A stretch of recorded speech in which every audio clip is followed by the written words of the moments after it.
The man who took the life of 7-year-old Nikki Allan was her babysitter's boyfriend. He lived 3 doors down from her grandparents. Their families lived in the same block of council flats in Sunderland, England. He had walked past her in the courtyard 100 times. He had eaten meals in the same building. And on the last night of her life, a small 7-year-old girl in a purple coat skipped along a dark riverside street behind him, because in her mind he was one of the safe adults. He led her into a derelict building. Her life ended there. And then he walked home. For the next 31 years, that man would keep working, raise a family, move house, and no single police officer would ever knock on his door and ask him where he had been on the 7th of October, 1992. Instead, they would arrest an innocent neighbor.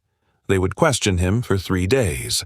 They would push him until he denied it 120 times and appeared to confess on the 121st. They would take him to Leeds Crown Court in 1993.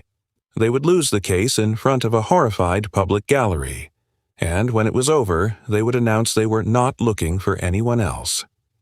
Meanwhile, Nikki's mother, a 25-year-old single mother of 4 girls, living in a rundown council estate in the East End of Sunderland, would begin a fight that would last for the next 3 decades. Alone, blamed, broken, and refusing to stop. This is the case of Nikki Allan, and it is the case of a mother named Sharon Henderson, who spent 30 years telling anyone who would listen that the real man responsible for her daughter's death had been sitting 3 doors down the whole time. At the center of Nikki Allan's world was her mother.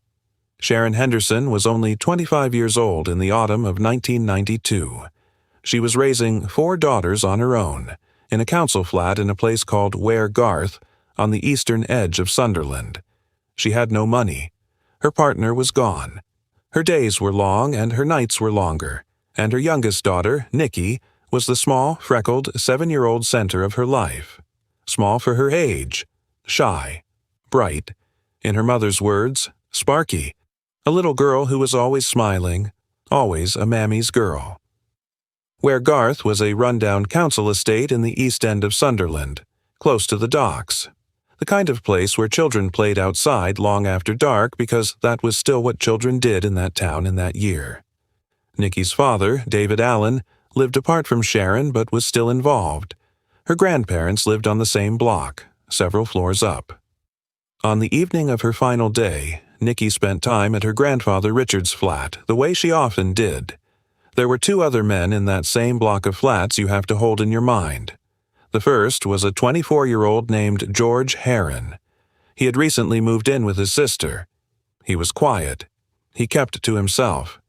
Neighbors described him as a bit of a loner. And within 4 months of Nikki Allan's death, Northumbria police would decide he was responsible for it. The second was a 25-year-old named David Boyd. He lived in the same block as Sharon and her daughters. He lived 3 doors down from Nikki's grandparents. His girlfriend, a woman named Caroline Branton, occasionally babysat Nikki and her sisters when Sharon needed a hand. And for the next 25 years, no detective would ever ask him a single question about the night of the 7th of October, 1992. That was the world Nikki Allan lived in that night.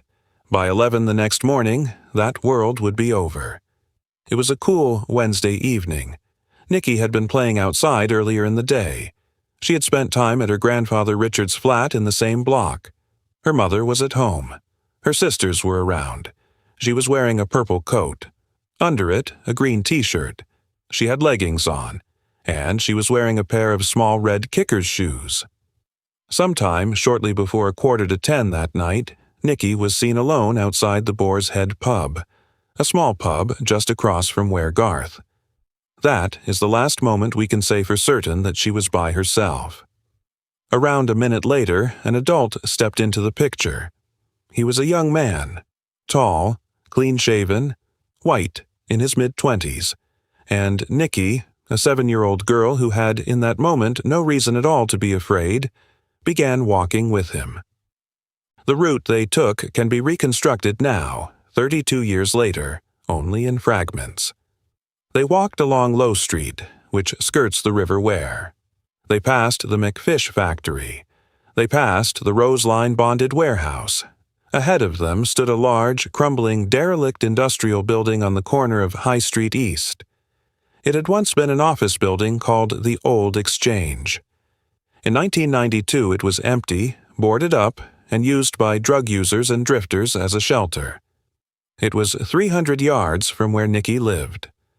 At around 3 minutes to 10 in the evening, a black and white security camera 1 minute from that building caught a fragment of grainy footage. An adult figure walked purposefully forward. Behind him, keeping up with skipping steps, was a small figure in dark clothes. That is the last image the world has of Nikki Allan. In court, 30 years later, a prosecutor would look at that footage and say, "That was Nikki Allan, and she was with her killer, and she was unwittingly skipping to her death." A woman named Margaret Hodgson was one of the last people to see her. She saw a small girl walking behind an adult man near the Old Exchange. She was skipping to catch up to him. Margaret assumed at the time that they must be father and daughter. A few minutes later, a woman named Carol Osborne was sitting reading in a flat overlooking High Street East. She heard a cry. Just a short one. She later described it as a powerful cry that came from the other side of the road. She said it lasted only a couple of seconds. She heard it, paused, and went back to her book. At around the same time, another passerby heard an unsettling noise from inside the boarded-up Old Exchange. She thought it was a cat wailing, or the wind howling through the building. By the time Nikki's mother realized her daughter had not come home, and by the time she rang the police that night, whatever was going to happen to Nikki Allan had already happened. Sunderland woke that night and searched. More than 100 neighbors came out into the streets around where Garth calling Nikki's name. Police officers arrived. Nikki's father, David Allan, borrowed his mother's car and drove into the East End looking for her. He drove through the estate for 2.5 hours. He drove out to Hendon Beach 3 times, and then out to Whitburn Beach. He stopped and talked to fishermen on the shore in case anyone had seen her. He drove back to Ware Garth at around 4 in the morning, still empty-handed. He would later say that he was so distressed he could barely see well enough to drive. In the coming years, he would live near the very building where his daughter's life had ended, and it would become for him a constant, silent, unbearable reminder. At around 11 the next morning, on the 8th of October, some of the volunteer searchers walked around the outside of the Old Exchange. Near one of the boarded-up windows, they spotted a small red kicker's shoe and a small purple coat. They forced their way into the building. Inside, in the pitch black of the basement, they found her. She had been forced through a gap in a boarded-up window at least 6 feet off the ground. Inside that empty industrial building, in the cold, in the dark, she had been attacked. She had been struck with terrible force. She had been harmed again and again. She had been moved some distance through the basement. Investigators would later conclude that she had at some point tried to run, because she was found in a different room from where the attack had begun. A doctor named George Taylor confirmed at the scene at around 11:45 that morning that she had not survived. She was taken to Sunderland General Hospital, and later that afternoon, her grandfather Richard walked into the mortuary and identified her. The story went national within 24 hours. Sharon Henderson gave a tearful press conference. The BBC's crime program Crime Watch would soon reconstruct the events of that evening. And Northumbria police, under enormous public pressure to solve one of the worst crimes against a child the region had ever seen, began looking for a suspect. Within days, the 2 detectives who took over the case decided they had found their man. He lived in the same block of flats as Nikki. He was 24 years old. He was quiet. He was, they were told, a loner, and what they were about to do to him would collapse in a courtroom 18 months. Later, take an innocent man's life apart in the process, and let the real man responsible walk free for another 25 years. The man Northumbria police fixed on was named George Heron. He was 24 years old. He had recently moved into the same Ware Garth block as Nikki's family with his sister. People described him as a loner. He was seen buying cheese and onion crisps at a local shop on the day of Nikki's death, the same brand and flavor that happened to be Nikki's favorite. Detectives constructed a theory in which he had used them to lure her away. His sister told officers that when he came home that night, he had gone straight to the bathroom and stayed there for a long time. Traces were reported on his clothing and his shoes. A small object was recovered at his home that the police said was consistent with what had been used against Nikki. He was brought in for questioning. And there, in the interrogation room, over the course of 3 days, something extraordinary happened. George Heron denied it. He denied it, and he denied it, and he denied it again. He denied it, according to court records, 120 separate times. And then, on the 121st attempt, exhausted, disoriented, and unraveling, he said the words the detectives had been waiting for. He said he had done it. The police believed they had their man. He was charged. He was remanded in custody. And, while awaiting trial, another inmate assaulted him inside the prison. His trial began at Leeds Crown Court in 1993. The presiding judge was a man named Mr. Justice Mitchell. He listened to the recordings of Heron's 3 days of interviews. He heard, on those tapes, what he later described as gratuitous personal questions. He heard officers repeatedly assert Heron's guilt as if it were a fact.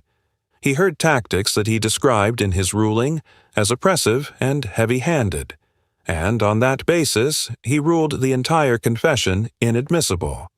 Without the confession, everything else was circumstantial. The trial collapsed. The judge directed the jury to acquit George Heron. When the foreman of the jury stood up and said the words "not guilty," the public gallery erupted. Members of Nikki Allan's family and their supporters shouted at the jurors. Some of them shouted threats. Others shouted, "He confessed." The journalist, Danny Garavelli, who was in the courtroom for the local newspaper, later described the moment as one of the most disturbing scenes she had ever witnessed in a court of law. Half the jurors were sobbing, because from where they had been sitting, all they had heard was that a jury had just acquitted a man who confessed to harming a 7-year-old child. Outside the court, Northumbria police made an official statement. They said they were not looking for anyone else in connection with the case of Nikki Allan. George Heron did not stay in Sunderland after his acquittal. He could not. The community believed he had gotten away with it. His face was known. His name was known. He was, for practical purposes, a marked man in the northeast of England. So he did what he had to do. He changed his name. He fled south. He was taken in by a religious order, a Salvation Army hostel in the south of England, where he spent time in a very dark place emotionally, and where he inquired about plastic surgery to change his face. In 1996, a national newspaper tracked him down. He gave a rare and haunting interview. He spoke about how the ordeal had made him begin to doubt his own memory. He spoke about how the hatred and suspicion directed at him had pushed him toward the very edge of his own existence. He said that what had happened to Nikki Allan had destroyed many lives, and he said that he was one of them. For Sharon Henderson, Nikki's mother, the collapse of the trial was a different kind of nightmare. She was told, in effect, that police had found their man and lost him on a technicality. She was told that no one else was being investigated. And instead of the public sympathy she might have expected, she began to receive its opposite. Whispers turned into insults. Insults turned into abuse. She was called a bad mother. She was blamed in that way that grieving working-class women have so often been blamed in these cases, for what had happened to her own child. Sharon was 25 years old. She had 4 daughters to raise. She had no money. She was drinking heavily. She was living, as she later put it, in a council flat with no support system. And she was, in effect, told that she was on her own. She began, that year, a fight that would consume the next 3 decades of her life. For the next 24 years, the case of Nikki Allan sat on the shelf. Every so often, Sharon Henderson would push on it and produce a small ripple.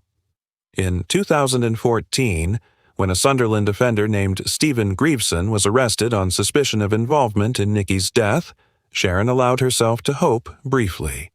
He was questioned, then released without charge. There was nothing to link him to it. Sharon wrote to Grieveson personally, in prison, twice. She asked him if he knew anything. She asked him if he could help. In 2016, a woman she had never met contacted her. This woman had been 12 years old on the night Nikki lost her life, and she had been babysitting nearby. She had, over the years, come to believe that there was information the original investigation had missed. She told Sharon what she knew. Sharon carried it to the police. Later that year, in September of 2016, Sharon Henderson did something that would eventually change everything. She started an online petition demanding a full reinvestigation of her daughter's case. Within 24 hours, it had 500 signatures. Within weeks, it had more. She was, by then, no longer a lonely voice. She was a movement. Sharon herself was arrested during those years. Once for a Facebook post that police said breached the Communications Act. She sat in court, exhausted and heartbroken, telling anyone who would listen that she had spent most of her adult life fighting for her lost child. She had lost her health. She had been hospitalized for stress. She had, at one point, lashed out at people she believed might be covering for the person responsible. Through all of it, she said, she had never stopped fighting. In April of 2017, Sharon Henderson walked into a meeting with the then Chief Constable of Northumbria Police, a man named Steve Ashman. He listened to her, and he told her that the force was going to reopen the case, and that this time they were determined to find whoever had ended her daughter's life. The investigation that followed would be one of the largest and most methodical cold case reinvestigations in the modern history of British policing. The senior investigating officer on the new team was a detective named Lisa Thieker.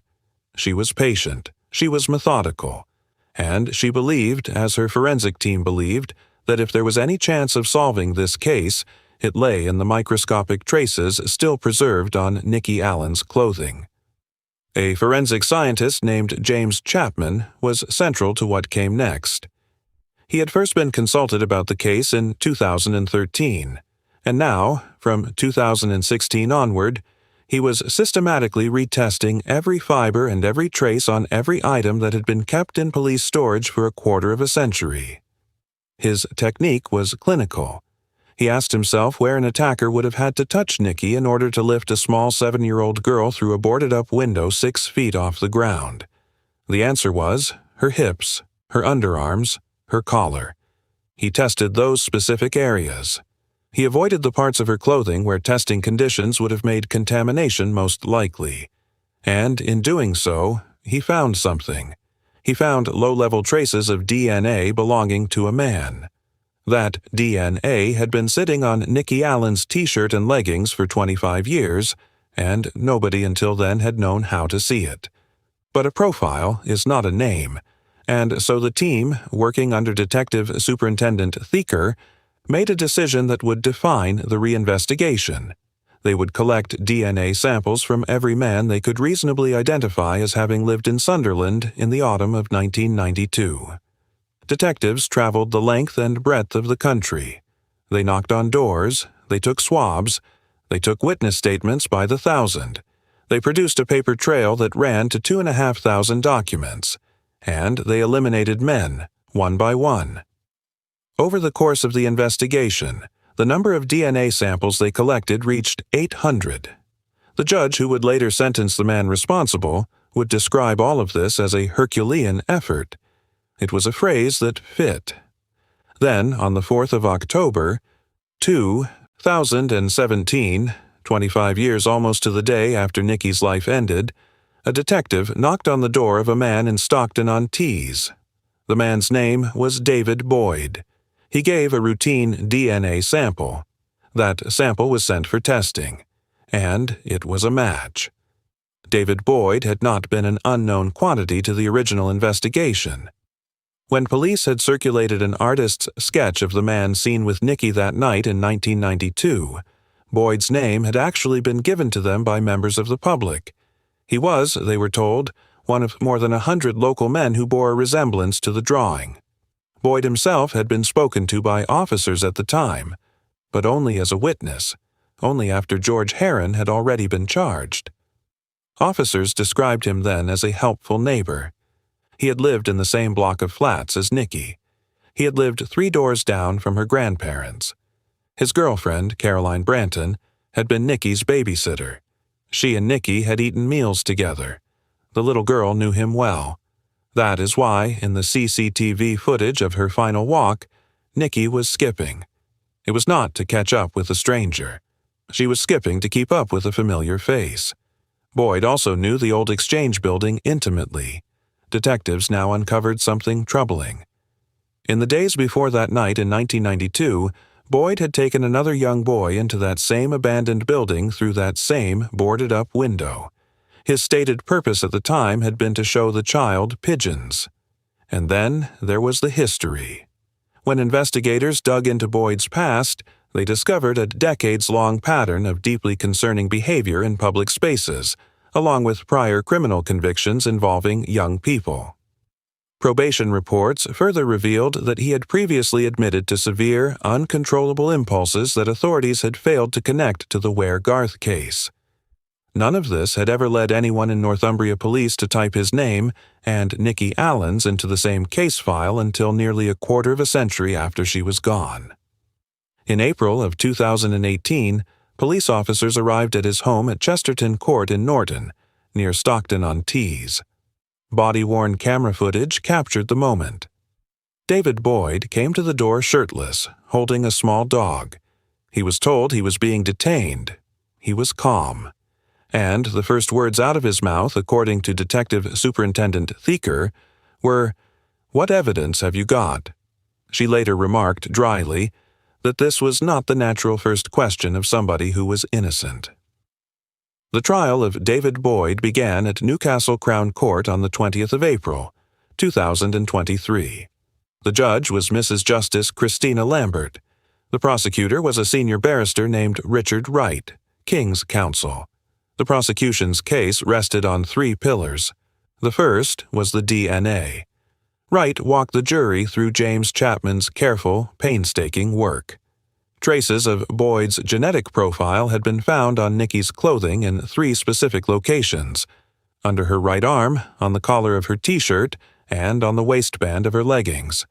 In other words, the exact places where somebody would have had to hold on to a small child in order to lift her through a broken window 6 feet off the ground. The second was Boyd's own knowledge. He knew the old exchange.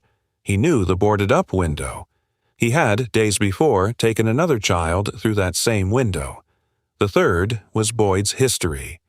In court, jurors heard the extensive catalog that Northumbria Police had never joined up with Nikki's case file. Documented incidents dating back to 1986, a psychiatric admission at 16, subsequent convictions for unlawful behavior, and disturbing admissions he had previously made to a probation officer. Boyd's defense was, in essence, a single argument.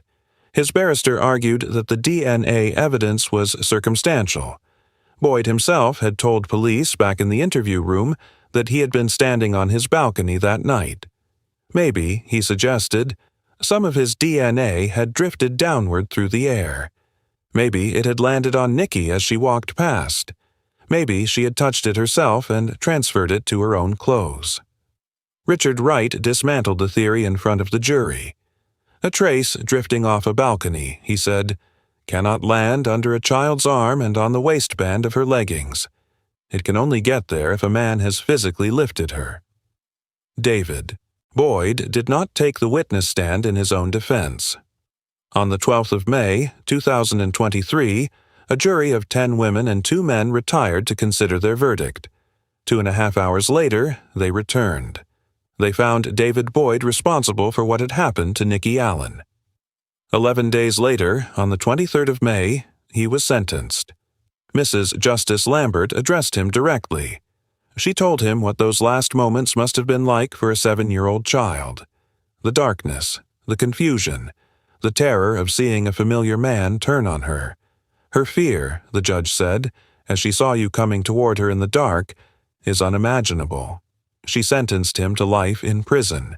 She said that under the sentencing rules that had applied in 1992, the minimum term she could set was 29 years. She said that if the current rules had applied, she would have imposed 37. David Boyd will not be eligible to apply for parole until August of 2049. Sharon Henderson stood outside Newcastle Crown Court after the sentencing and did not for once disguise how she felt. She called the sentence a disgrace. She said she had believed that life would mean life without parole. She was, she said, being let down again by the same system that had failed her daughter 31 years earlier. In the weeks that followed, Northumbria Police issued formal apologies. Assistant Chief Constable Alistair Simpson wrote a personal letter to George Heron, apologizing for the mistakes made in 1992 and for the life those mistakes had cost him. Simpson also apologized to Sharon. She rejected the apology. She had heard about it, she said, not from the police, but from the media. So Sharon did what she had been doing for 3 decades. She fought back. In August of 2023, she went on BBC Newsnight and announced she was suing Northumbria Police. Her lawyer, a solicitor named Harriet Wistrick from a charity called the Centre for Women's Justice, filed a formal complaint with the Independent Office for Police Conduct, Britain's police watchdog. In January of 2024, that watchdog formally opened an investigation into how Northumbria Police had handled the original 1992 case. The question at the heart of it was simple. How had a name given to detectives in 1992, belonging to a man with the record David Boyd had, never once been chased down? The rest of the country began to catch up with the story Sharon had been telling for 30 years. Julie Bindel, a British journalist, produced a 5-part podcast for Tortoise Media called 3 Doors Down. The BBC broadcast a full-length documentary called 30 Years for Justice. Danny Garavelli, the same journalist who had sat in the public gallery in 1993 and watched the George Heron trial collapse, wrote a long, mournful essay in the London Review of Books. David Boyd, from his prison cell, applied to appeal his conviction and his sentence. In October of 2024, the Criminal Appeals Office rejected his application, and George Heron, the man Northumbria Police had once told the country was responsible for Nikki Allan's death, received his written apology quietly, 3 decades after his life was taken from him. He had asked, in his own statement to the court at Boyd's sentencing, only to be allowed to move on. Think back to the CCTV footage, not the courtrooms, not the press conferences, not the podcasts or the documentaries, just those few grainy seconds of black and white video from a security camera 1 minute from the old Exchange building on the 7th of October, 1992. A small figure in a purple coat, skipping to keep up with a taller figure walking ahead. Somebody her babysitter loved. Somebody her mother had let into her home. Somebody her grandfather had lived 3 doors down from for years. And somebody who, only minutes later, would silence her forever inside a boarded-up building 300 yards from her front door. While Sharon Henderson was calling police to say her daughter had not come home, that man was walking back to Ware Garth alone.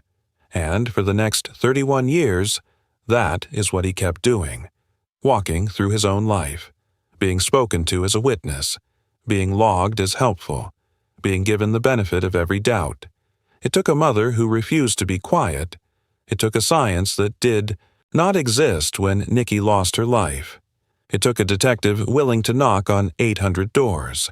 It took a forensic scientist willing to look for the truth in the exact places where a familiar man would have had to hold on to a small girl. But in the end, Nikki Allan was heard. If Nikki's case has stayed with you, leave a comment below telling me one thing you'll remember about her. And for more cold cases finally solved by DNA, and by the mothers, sisters, and detectives who refuse to give up, click on the video on your screen right now. Until next time, this is Cold Case Narrator. Take care of each other.